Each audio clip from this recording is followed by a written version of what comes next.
नमस्कार दोस्तों, मैं हूं आपका दोस्त के बी और आइए 29 अप्रैल 2020 के करंट अफेयर की शुरुआत करते हैं।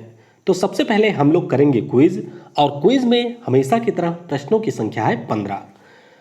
तो पहला प्रश्न है 19 जुलाई 1969 को कितने बैंकों का राष्ट्रीयकरण हुआ था, यानी कि कितने बैंक इस दिन नेशनलाइज हुए थे। नरौरा परमाणु ऊर्जा स्टेशन किस राज्य में स्थित है। समन पश्चिम बिहार आपको किस राज्य में मिलेगा। संगीत नाटक अकादमी द्वारा भारत में कितनी शास्त्रीय नृत्य को मान्यता मिली है, यानी कि क्लासिकल डांस कितने हैं संगीत नाटक अकादमी के अनुसार।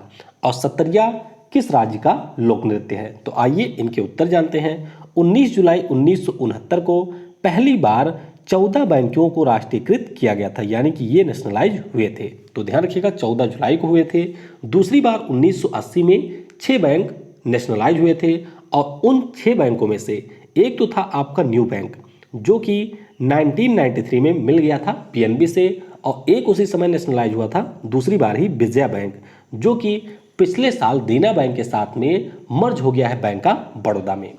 नरौरा परमाणु ऊर्जा स्टेशन की बात करते हैं तो ये आपको मिलेगा उत्तर प्रदेश के बुलंदशहर जिले में। समन पश्चिम बिहार जो कि इस वर्ष वेटलैंड की श्रेणी में शामिल किया गया, यानी कि रामसर साइट में शामिल किया गया, और ये भी आपको मिलेगा उत्तर प्रदेश राज्य में। चलिए आपके लिए प्रश्न है, आपको ये बताना है कि समन पश्चिम बिहार उत्तर प्रदेश के किस जिले में है। संगीत नाटक अकादमी के द्वारा भारत में कुल शास्त्रीय नृत्य की संख्या है 8। कितनी है? इनकी संख्या है 8। और अगर हम लोग बात करते हैं सत्तरिया, तो ये लोक नृत्य है असम राज्य का।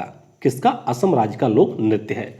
और दिसंबर माह में अगर आपको याद हो तो एक है डॉक्टर सुनील कोठारी, तो इन्हें माधव देव अवार्ड दिया गया था क्योंकि इन्होंने सत्तरिया डांस को काफी ज्यादा पॉपुलर किया था।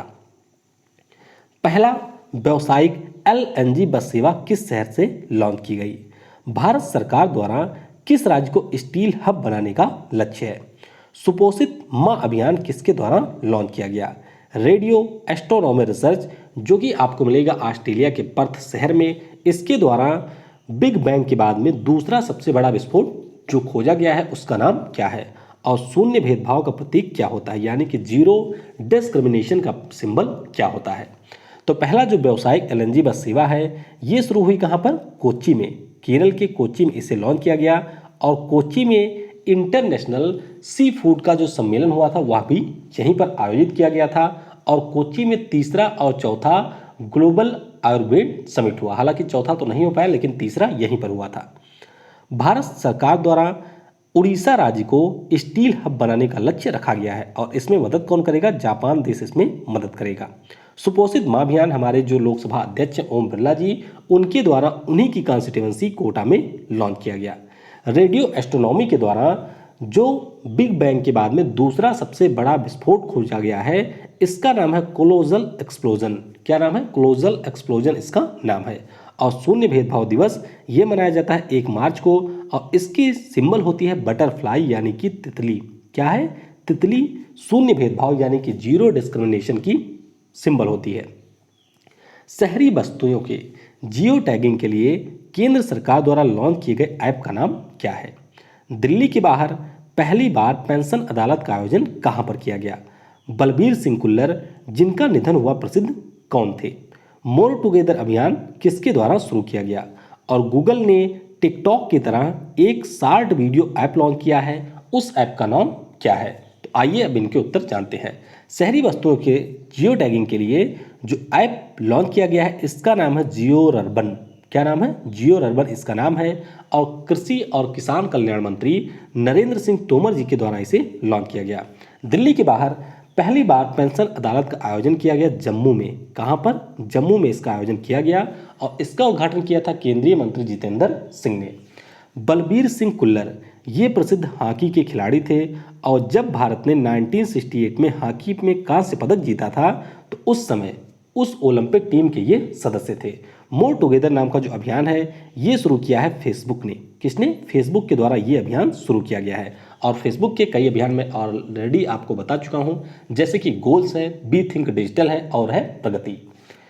गूगल द्वारा लॉन्च किया गया जो शॉर्ट वीडियो ऐप है इसका नाम रखा है टैंगी। क्या है टैंगी, तो ये बिल्कुल टिकटॉक की तरह है। अगर आप प्ले स्टोर में सर्च करेंगे तो यह ऐप आपको वहां पर मिल जाएगी। तो ये रहा आपका क्विज। क्विज में आपने कितने प्रश्नों के सही उत्तर दिए वह आप नीचे कमेंट सेक्शन में बता सकते हैं। और आज अब बात करेंगे हम लोग वुहान वायरस अपडेट की। तो इस समय तक दुनिया में 31,000 से ज़्यादा लोग इस वायरस से संक्रमित हो चुके हैं। 2,16,000 से ज़्यादा लोगों की डेथ हुई है। और सबसे ज़्यादा प्रभावित देशों में यूएसए पहले स्थान पे है, स्पेन दूसरे और इटली है तीसरे स्थान पर। वहीं पर अगर हम लोग भारत की बात करते हैं तो कल भारत में लगभग 2,000 नए मामले आए और इस तरह से 31,000 के ऊपर पहुंच चुकी है। और हमारे यहाँ पर भी कोविड-19 के कारण मरने वालों की संख्या 1,000 के ऊपर पहुंच चुकी है। सबसे ज़्यादा प्रभावित राज्यों में महाराष्ट्र है पहले, गुजरात है दूसरे और दिल्ली है तीसरे स्थान पे। और एक ज़रूरी चीज़ मैं जो आपको बताना चाहता हूँ कि टाइगर रिजर्व की जो वीडियो है वह आज शाम को आपको मिल जाएगी। और ये स्टैटिक जीके की जो सीरीज है जिसके लिए मैं पिछले 1 साल से प्रयासरत था, यानी कि शुरुआत करने की सोच रहा था, तो फाइनली आज इसका चैप्टर 1 आपको शाम को मिल जाएगा, जिसमें हम लोग टाइगर रिजर्व ऑफ इंडिया को डिस्कस करेंगे। तो यहाँ पर सारी चीज़ें मैं आपको मैप के माध्यम से बताऊँगा और हर वीडियो के लास्ट में हम लोग प्रैक्टिस क्वेश्चन भी करेंगे जिससे आपको पता चले। और एक ज़रूरी सूचना आपके लिए और है, एक नए टीचर ज्वाइन होने वाले हैं, आज शाम को हो सकता है उनकी वीडियो आपको मिल जाए। और उनके बारे में मैं आपको बता दूं, उनका नाम है शुभम शुक्ला। और इस वर्ष जो यूपीएससी का इंटरव्यू हुआ था 2 मार्च, तो उन्होंने इंटरव्यू भी दिया है, यानी कि मेंस लिख चुके हैं, इंटरव्यू भी दे चुके हैं यूपीएससी के। और अब वो आप लोगों को पढ़ाएंगे। हालांकि सब्जेक्ट अभी डिसाइड नहीं हुआ है। आज उनकी एक डेमो वीडियो आपको शाम को मिल जाएगी। तो ये 2 थी आपके लिए ज़रूरी सूचना। वीडियो अगर आपको पसंद आता है तो वीडियो को लाइक और अपने दोस्तों के साथ में शेयर जरूर किया करें। चलिए अब शुरुआत करते हैं आज के करंट अफेयर की।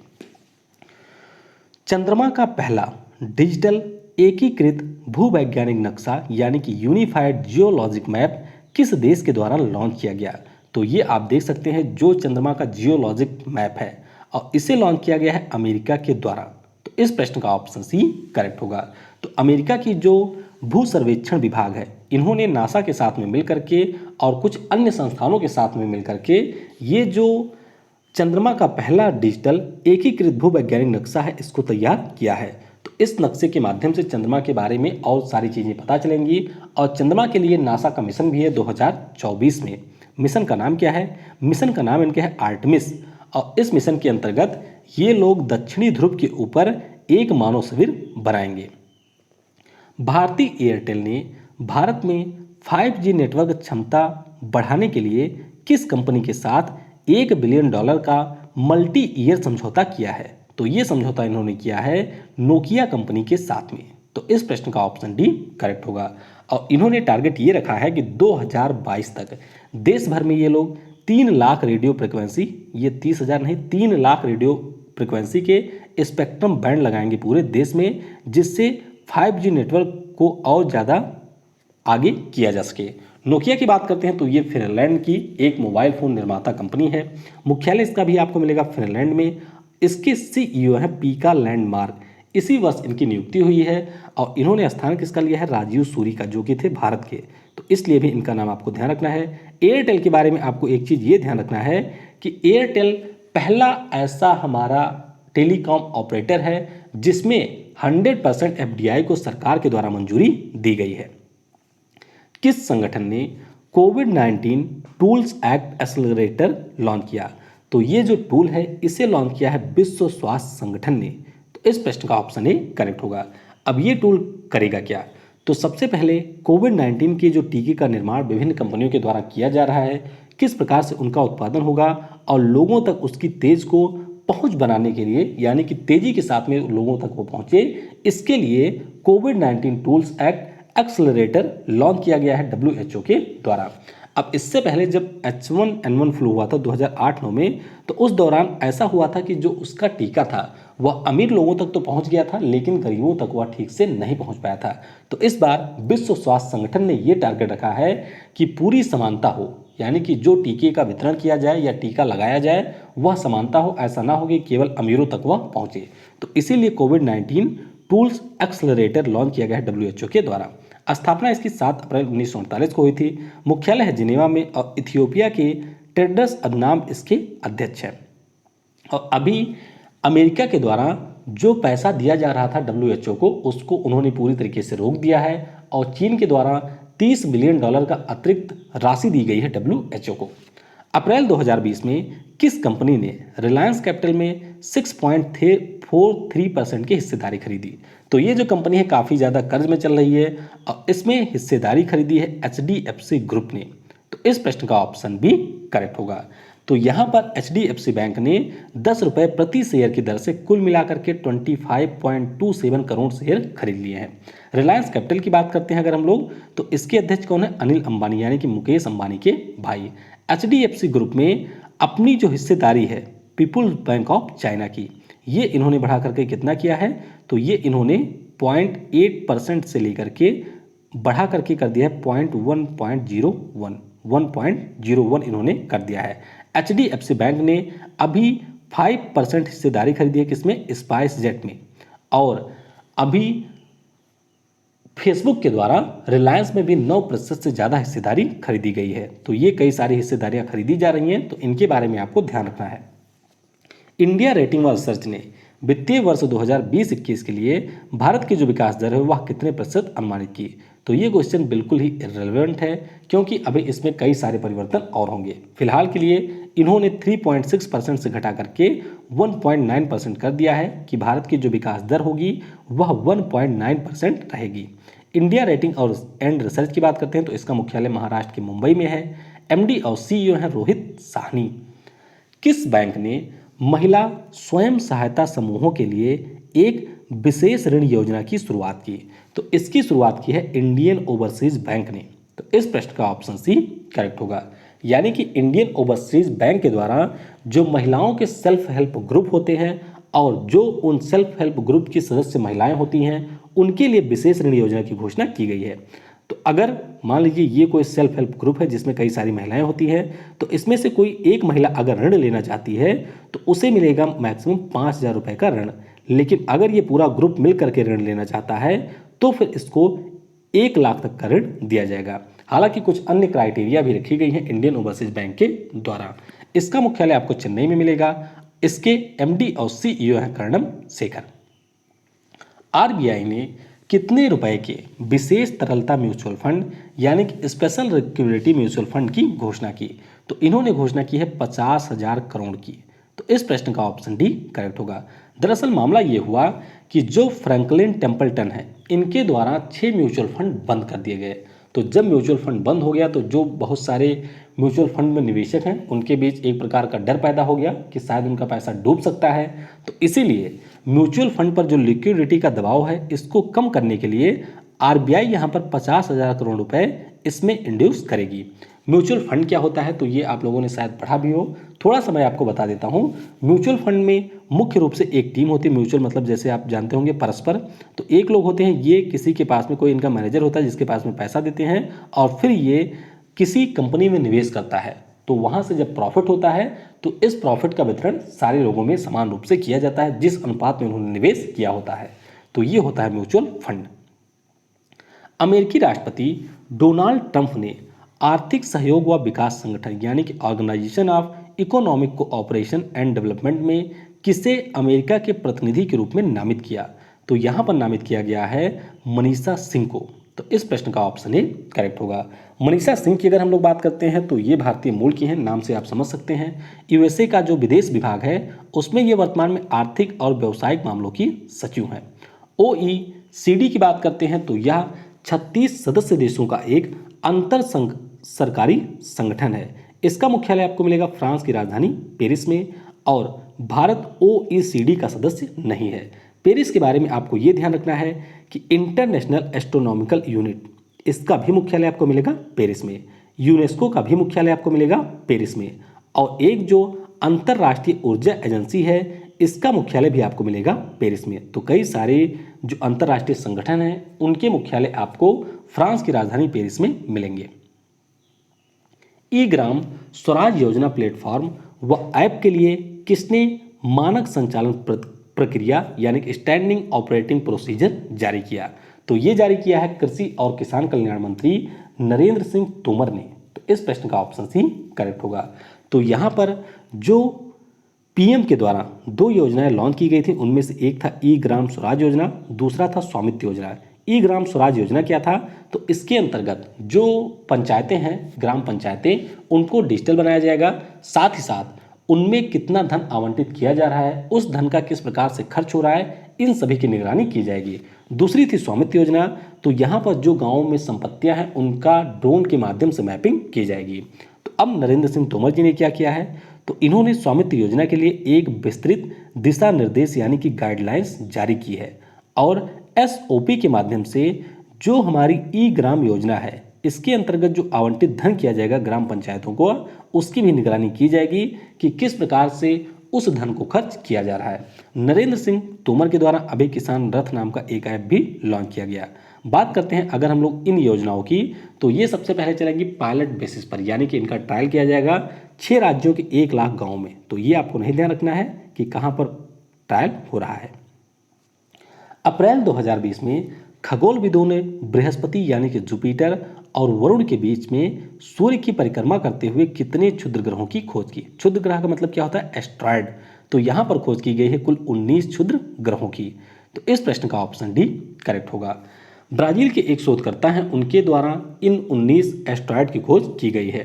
और अगर हम लोग बात करते हैं एस्ट्रॉयड बेल्ट की, यानी कि क्षुद्र ग्रह पेटी की, तो वह आपको मिलेगा बृहस्पति और मंगल ग्रह के बीच में। और आपको पता होगा कि आज हमारे पृथ्वी के पास से 1998 OR2 गुजरेगा। आज है 29 अप्रैल, तो 29 अप्रैल को ये गुजरेगा।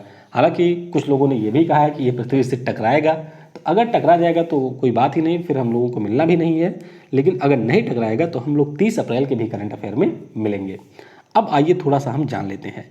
ये होता है हमारा सन, इसके बाद में है मरकरी, फिर है वीनस, अर्थ है और मार्स। तो यहाँ पर मंगल और जुपिटर के बीच में आपको मिलेगा एस्ट्रॉयड बेल्ट। लेकिन जो ये नए 19 एस्ट्रॉयड खोजे गए हैं, ये स्थित हैं कहाँ पर, जुपिटर और यूरेनस के बीच में। तो ये यहाँ पर बीच में कहीं पर स्थित हो सकता है, यहाँ हो, और ये लगा रहे हैं सूर्य का चक्कर। तो ये भी आपको ध्यान रखना है कि एस्ट्रॉयड बेल्ट ये मिलता है मार्स और जुपिटर के बीच में। लेकिन ये जो नए हमारे खोजे गए हैं 19 क्षुद्र ग्रह, ये आपको मिलेंगे जुपिटर और यूरेनस के बीच में। पाकिस्तानी क्रिकेट बोर्ड ने करप्ट अप्रोच की रिपोर्ट करने में विफल रहने के कारण किस क्रिकेटर को 3 वर्ष के लिए प्रतिबंधित किया। तो ये क्रिकेटर हैं उमर अकमल। तो इस प्रश्न का ऑप्शन भी करेक्ट होगा। और उमर अकमल जो कि काफ़ी ज़्यादा सोशल मीडिया पे चर्चा में भी रहते हैं, क्योंकि इनके काफ़ी ज़्यादा मीम वायरल होते हैं। मीम क्यों वायरल होते हैं, क्योंकि इनकी जो इंग्लिश है वो काफ़ी ज़्यादा खराब है। जैसे कि आप यहाँ पर इनकी एक मीम देख सकते हैं जो वायरल हुई थी, if you set someone love them free. तो ये उमर अकमल का कोट है, ध्यान रखिएगा। उमर अकमल कहाँ के हैं, तो ये पाकिस्तान के खिलाड़ी हैं।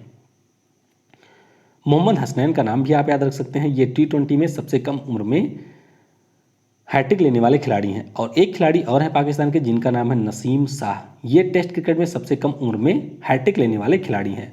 और कल हम लोगों ने एक महिला खिलाड़ी को डिस्कस किया था जिनका नाम है सना मीर। इन्होंने अंतर्राष्ट्रीय क्रिकेट के सभी प्रारूपों से संन्यास की घोषणा की है। किस बैंक में मैक्स लाइफ इंश्योरेंस ने 29% हिस्सेदारी को खरीद लिया। तो ये खरीद लिया है यहाँ पर एक्सिस बैंक में। तो इस प्रश्न का ऑप्शन ए करेक्ट होगा। यानी कि मैक्स लाइफ इंश्योरेंस ने एक्सिस बैंक में 29% हिस्सेदारी को खरीदा है। दोनों को आपको ध्यान से देखना है। तो इस प्रश्न का ऑप्शन ए करेक्ट होगा। इससे पहले मैक्स लाइफ इंश्योरेंस का एक्सिस बैंक में 1% शेयर था, तो अब इन्होंने 29% और खरीद लिया है, तो कुल इनकी हिस्सेदारी हो गई 30%। एक्सिस बैंक की बात करते हैं तो ये ICICI और HDFC बैंक के बाद भारत का तीसरा सबसे बड़ा निजी क्षेत्र का बैंक है। एक्सिस बैंक का मुख्यालय आपको मिलेगा मुंबई में। इसके अध्यक्ष राकेश माखीजा, MD और CEO हैं अमिताभ चौधरी। किस देश ने नाबालिगों द्वारा किए गए अपराधों के लिए मृत्यु दंड को समाप्त कर दिया। यानी कि अगर यहाँ पर कोई नाबालिग भी अपराध कर देता था तो उसके लिए भी यहाँ पर मृत्यु दंड की सजा का प्रावधान था। तो ये समाप्त कर दिया सऊदी अरब ने। तो इस प्रश्न का ऑप्शन सी करेक्ट होगा। और इससे पहले हम लोगों ने यह भी डिस्कस किया था कि सऊदी अरब के द्वारा जो कोड़े मारने की प्रक्रिया है इसको भी समाप्त किया गया था। सऊदी अरब की बात करते हैं तो रियाद यहाँ की कैपिटल है, मुद्रा यहाँ की है रियाल। और यहाँ के वर्तमान में राजा कौन है, मोहम्मद बिन सलमान अल सऊद यहाँ के वर्तमान में राजा हैं। और G20 का इस वर्ष कौन है, अध्यक्ष तो वह भी है सऊदी अरब, और ये FATF का बना था 39वें नंबर का सदस्य। किस देश ने कोविड-19 के कारण पिच ब्लैक 2020 वायु युद्ध अभ्यास को रद्द कर दिया? तो ये रद्द कर दिया है ऑस्ट्रेलिया ने। तो इस प्रश्न का ऑप्शन डी करेक्ट होगा। पिच ब्लैक की बात करते हैं तो आप कह सकते हैं कि दुनिया का ये सबसे बड़ा वायु युद्ध अभ्यास होता है, जिसमें ऑस्ट्रेलिया के साथ में अन्य कई सारे देशों की वायु सेनाएं भाग लेती हैं। प्रत्येक 2 वर्षों के अवसर पर, यानी कि 2 वर्ष के अंतराल पर इसका आयोजन किया जाता है। तो 2020 में अब ये पूरी तरीके से रद्द कर दिया गया, स्थगित नहीं हुआ है, ये रद्द हो गया है, यानी कि अब इसका आयोजन नहीं किया जाएगा। अगला संस्करण इसका होगा 2022 में। और यहाँ पर आपको एक इंपॉर्टेंट चीज़ ये याद रखनी है कि पिच ब्लैक जो अभ्यास है, इसमें पहली बार भारत 2018 में शामिल हुआ था। ऑस्ट्रेलिया की बात करते हैं तो राजधानी यहाँ की कैनबरा है, स्कॉट मॉरिसन यहाँ के हैं PM, मुद्रा यहाँ की है डॉलर। एथलेटिक्स इंटीग्रिटी यूनिट ने धाविका झूमा खातून पर प्रतिबंधित दवाओं के सेवन के कारण कितने वर्षों का प्रतिबंध लगा दिया? तो इनके ऊपर प्रतिबंध लगा दिया गया है 4 वर्षों का। तो इस प्रश्न का ऑप्शन डी करेक्ट होगा। झूमा खातून की अगर हम लोग बात करते हैं तो दरअसल ये पश्चिम बंगाल राज्य की खिलाड़ी हैं। और मामला क्या हुआ था? मामला ये है कि 2018 में जब नेशनल इंटर स्टेट चैंपियनशिप हुई थी, तो उस दौरान इन्होंने 1500 मीटर और 5000 मीटर की जो रेस थी उसमें जीता था कांस्य पदक। उसी के दौरान इनका सैंपल कलेक्ट किया गया था और अब जाकर के उस सैंपल की रिपोर्ट आई है और उससे ये पता चला कि इन्होंने उस खेल प्रतियोगिता के दौरान एस्ट्रॉयड का प्रयोग किया था। किसका? एस्ट्रॉयड का प्रयोग किया था, जिससे लोगों की ऊर्जा बढ़ जाती है। तो इसीलिए अब इन्हें 4 वर्षों के लिए प्रतिबंधित किया गया है। कोविड-19 से निपटने के लिए ब्रिक्स देशों की बैठक में भारत की तरफ से किसने हिस्सा लिया? तो वीडियो कॉन्फ्रेंसिंग के माध्यम से ये बैठक हुई और इसमें हमारे विदेश मंत्री S जयशंकर जी ने हिस्सा लिया। तो इस प्रश्न का ऑप्शन ए करेक्ट होगा। ब्रिक्स की बात करते हैं तो इसकी स्थापना जून 2006 को हुई थी और ब्रिक्स सम्मेलन 2020 में कब होगा? ये होगा सेंट पीटर्सबर्ग में। ध्यान रखिएगा, जब 2006 में ब्रिक्स बना था तो उस समय इसका नाम था ब्रिक। क्या नाम था? ब्रिक, क्योंकि इसमें उस समय तक दक्षिण अफ्रीका शामिल नहीं था। दक्षिण अफ्रीका इसमें शामिल हुआ है कब? तो ये शामिल हुआ है 2010 में। 2010 में दक्षिण अफ्रीका इसमें शामिल हुआ था। काम पर सुरक्षा व स्वास्थ्य हेतु विश्व दिवस यानी कि world day for safety and health at work कब मनाया गया? तो ये मनाया गया है 28 अप्रैल को। तो इस प्रश्न का ऑप्शन सी करेक्ट होगा। तो पहली बार 2003 में ILO यानी कि इंटरनेशनल लेबर ऑर्गेनाइजेशन के द्वारा ये मनाया गया था और इस वर्ष इसकी थीम है स्टॉप द पैंडेमिक यानी कि महामारी को रोको। तो ये था आज का करंट अफेयर। चलिए कल के प्रश्नों के उत्तर जान लेते हैं। कोविड-19 किट परीक्षण की अनुमति प्राप्त करने वाला पहला संस्थान कौन बना? और इस प्रश्न का उत्तर काफ़ी सारे लोगों ने टिप टिप करके गलत लिख दिया। ध्यान रखिएगा, किट परीक्षण यानी कि अगर आपसे ये पूछा जाता है कि कोविड-19 के लिए सबसे पहला किट भारत में बनाया किसने, तब आपका उत्तर होगा माई लैब। लेकिन मैंने आपसे क्या पूछा था कि किट बना दिया, अब उनको अनुमति मिल गई है कि आप इस किट का प्रयोग कर सकते हैं, तो वो आपका है IIT दिल्ली। तो इन्होंने जो प्रोब ऐसे करके एक डिटेक्शन किट बनाया था उसको मंजूरी मिल गई है कि आप उसके माध्यम से टेस्टिंग कर सकते हैं। कोरोफ्लू नाम का जो टीका है ये बनाया जा रहा है भारत बायोटेक के द्वारा।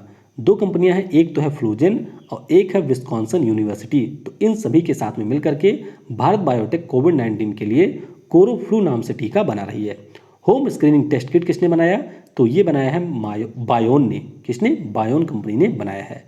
मोबाइल डॉक्टर बोसचरक ये किसके द्वारा लॉन्च किया गया? तो ये लॉन्च किया गया पश्चिमी रेलवे के द्वारा। किसके द्वारा? पश्चिमी रेलवे का जो वर्कशॉप है भोपाल में, उसके द्वारा इसे लॉन्च किया गया। और पहला रिमोट हेल्थ मॉनिटरिंग सिस्टम ये लॉन्च किया गया है एम्स ऋषिकेश के द्वारा भारत इलेक्ट्रॉनिक्स लिमिटेड के साथ में मिलकर के। तो इसीलिए मैं आपसे फिर कह रहा हूँ कि प्रश्नों को ध्यानपूर्वक पहले पढ़ा करिए, फिर उसका उत्तर दीजिए। और ऐसा ना करिए कि एक ने टिप दिया है तो उसी का देख करके भी आप भी टिप दें। कोई बात नहीं, गलत उत्तर होता है कोई बात नहीं, लेकिन सारे लोगों ने इसका उत्तर माई लैब ही लिखा था। तो कोशिश ये करिए कि अपने मन से उत्तर लिखने का प्रयास करिए। चलिए आज के प्रश्नों को देख लेते हैं। कोयला मंत्रालय द्वारा वित्तीय वर्ष 2020-21 में कितने मिलियन टन कोयला उत्पादन का लक्ष्य रखा गया है? किस स्टेशन पर पहला रेस्टोरेंट ऑन व्हील्स लॉन्च किया गया? डिजिटल लेन देन के लिए अभी एक रिपोर्ट आई थी, तो उसमें कौन सा राज्य रहा था शीर्ष पर? मिर्च महोत्सव का आयोजन कहाँ पर हुआ और स्वामी विवेकानंद कर्मयोगी अवार्ड 2020 से किसे सम्मानित किया गया। तो इन प्रश्नों का उत्तर आपको कमेंट सेक्शन में देना है और शाम की दोनों वीडियो के लिए आप तैयार रहिएगा। एक वीडियो आएगी शुभम सर की और दूसरी वीडियो होगी मेरी, जिसमें हम लोग स्टैटिक जीके की शुरुआत करेंगे। Thanks for watching. जय हिंद, जय भारत और सबसे जरूरी, पढ़ेगा भारत तो बढ़ेगा भारत।